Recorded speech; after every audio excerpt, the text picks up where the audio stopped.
What's up guys, Radku here, back with another Yu-Gi-Oh video, and today is going to be Burning Abyss. Now, I actually don't think I've ever posted a Burning Abyss list on here. Editors know I actually have posted a Burning Abyss list, but it was terrible. It was like Constellar Pleiades Turbo with Machiura the Destructor. This was like 2 years ago. This thing was terrible. But yeah, just wanted to put that in there. Don't go check it out. I'm probably gonna set it on fire later. Back to the video. This is a deck that I really haven't been testing for a long time now. Unlike a lot of the other decks that I do on this channel, I've only been testing this deck for like 1 or 2 weeks, but its results are insane. With the new cards off the ban list, including Fairy Tale Snow, we are able to pull off some insane plays with this deck. And this deck moves from just a basic rogue deck to a deck that can threaten even the top meta decks. So without further ado, let's jump right into it. Starting things off, I play 3 copies of Fiendish Rhino Warrior and 2 copies of Tour Guide from the Underworld. These are your starter cards, and they are both really, really good. Fiendish Rhino Warrior has the effect where fiend monsters can't be destroyed by battle or card effects. And one thing to point out, if you're starting out with BAs, is that all of the Burning Abyss monsters nuke themselves if you control a non-Burning Abyss monster. So the fact that Fiendish Rhino Warrior can keep them from destroying themselves make this a really, really good card. Then its secondary effect is if this card is sent to the graveyard, you can send 1 fiend monster from your deck to the graveyard, except Fiendish Rhino Warrior. So this can allow you to loop effects, and it can allow you to get access to your huge plays with stuff like Graph, and it's a really, really good starter card with any Burning Abyss monster. Then Tour Guide is honestly just as good, but you play it at 2 because one, you have to normal summon it in order to use its effect, and 2, this is almost always immediate bait for hand traps because of the fact that it has an immediate target on its head because people know this as the Burning Abyss starter. But the fact that Fiendish Rhino Warrior is just better means that we can rely on having these 2 separate starter cards. So for the Burning Abyss monsters, I played 3 copies of Graph, 2 copies of Seer, 2 copies of Farfa, 2 copies of Skarm, 1 copy of Alec, 1 copy of Libic, and 1 copy of Calcab. So Graph lets you special from deck when it's sent to the graveyard. I'll just run through the first effects of the Burning Abyss monster since they're all the same. So if you control a monster that is not a Burning Abyss monster, destroy this card. And of course that's the same for all of the Burning Abyss monsters. Then if you control no spells and traps, special summon this card from your hand. That is the same for all of the Burning Abyss cards. Now, this is where it diverges because each of them have their own unique effect. If this card is sent to the graveyard, you can special summon 1 Burning Abyss monster from your deck except Graph. Now I'll just blaze through the effects because it's not worth going over every single one of them. Seer summons from grave when it's sent to the graveyard. Farfa gets to banish a card until the end phase, which is really good in tandem with Beatrice, Lady of the Eternal. Skarm lets you add a level 3 Dark Fiend monster from your deck to your hand on the end phase. This allows you to get easy setup with Tour Guide next turn. Alec lets you negate an effect on field when it's sent to the graveyard. This goes really well in tandem with Beatrice. Libic lets you special summon 1 from hand but negates its effects, meaning that it won't nuke itself. So this can help you play through hand traps when it comes to your Tour Guide getting hit. And then Calcab lets you target a set spell and trap and return it to hand. This can allow you to bait out big traps that your opponent has while getting rid of a lot of field presence. So that is it for the Burning Abyss monsters. For the only other monsters I play 3 copies of Orbital Hydrolander and 1 copy of Fairy Tale Snow. Hydrolander is insane. This card is so powerful. So its summoning condition is that by having 5 or more monsters in your graveyard and none with the same name. So this is insane in tandem with Fairy Tale Snow, because Fairy Tale Snow can selectively banish 7 cards from your graveyard to special summon itself back. So, and this is on a quick effect. meaning that you can use this to set up your graveyard perfectly for Orbital Hydralander and allow for big plays. Then its secondary effect is once per turn quick effect, you can send the top 3 cards of your deck to the graveyard to destroy a card on field, and then you have to have 2 monsters in your graveyard and none with the same name. So the big thing with this is that since Snow is a quick effect, this can perfectly sculpt your graveyard no matter what happens. So you can constantly loop this card's effect. It's very, very powerful. On top of the fact that it can play around a lot of stuff, considering that it's a quick effect. So if your opponent tries to get rid of it with stuff like DD Crow, you can easily chain it and then summon back your Snow. So then for the only other monsters I play 3 copies of Ash. This is just a generic hand trap. I thought it was pretty good this format. So then for the spells, I only play 2 spells, which is Pot of Prosperity.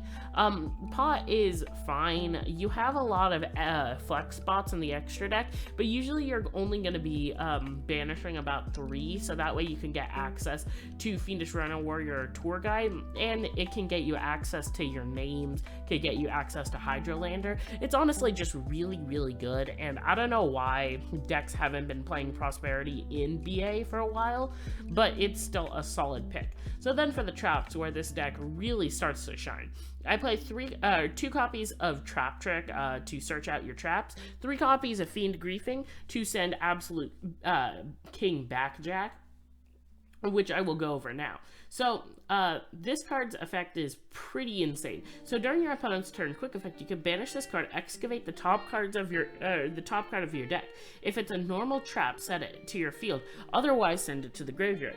Which, even if you aren't able to sculpt it, which its second effect sculpts it. But the thing is that it can allow you to send your Burning Abyss monsters from your deck to your grave on your opponent's turn, which means you can trigger cards and effects really easily.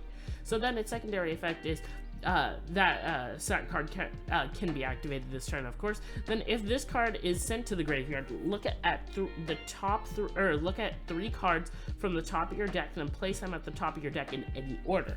This means that this card will be in the graveyard, it will sculpt to the top of your deck, and then you can send cards to the graveyard. So let's say you have access to a Farfa, you can easily mill it off with a Backjack if you didn't want to get access to one of your traps that you showed.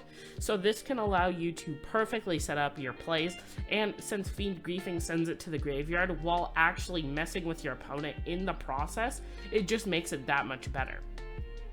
For the rest of the traps, I play 3 copies of Torrential, 3 copies of Dynamiscus, since it actually triggers your Burning Abyss card since it sends to the grave with a card effect, and 2 copies of Lost Wind. I would have played a higher trap count, but I decided to keep the Ash and the Prosperity in the main deck, so I went with this lower trap count in exchange for playing more Burning Abyss monsters and having access to more disruption on my opponent's turn.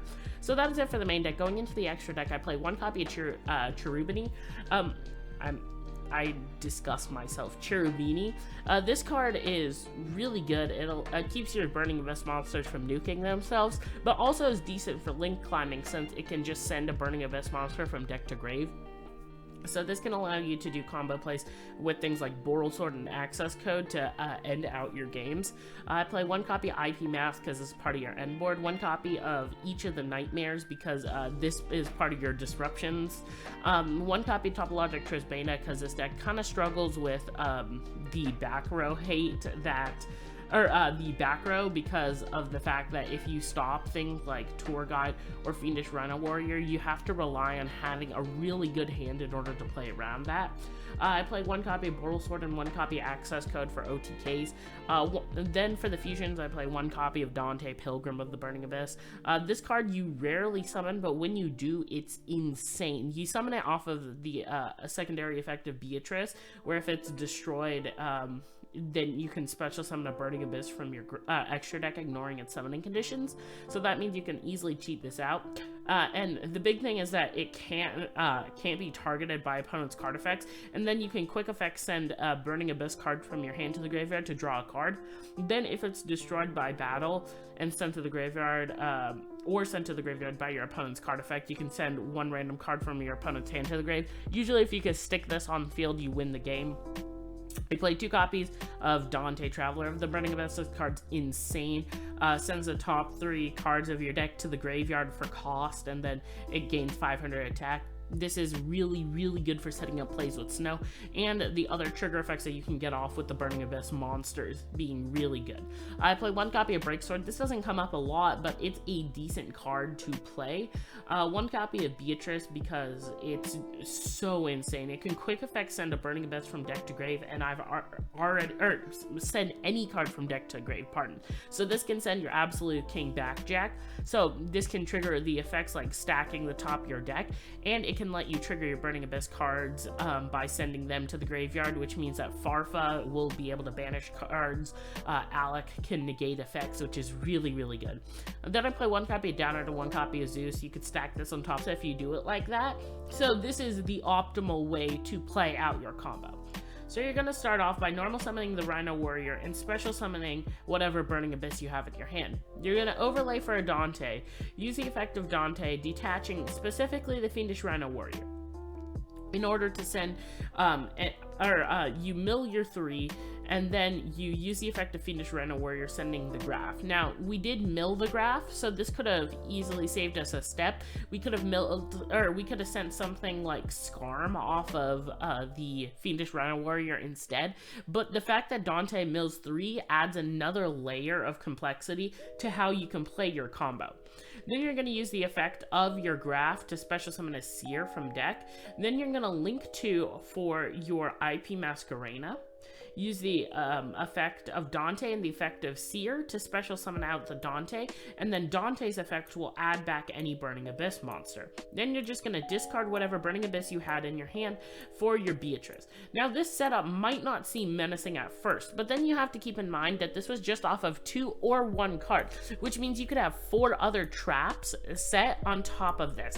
And keep in mind that Beatrice is just a house. Beatrice Pass is insane.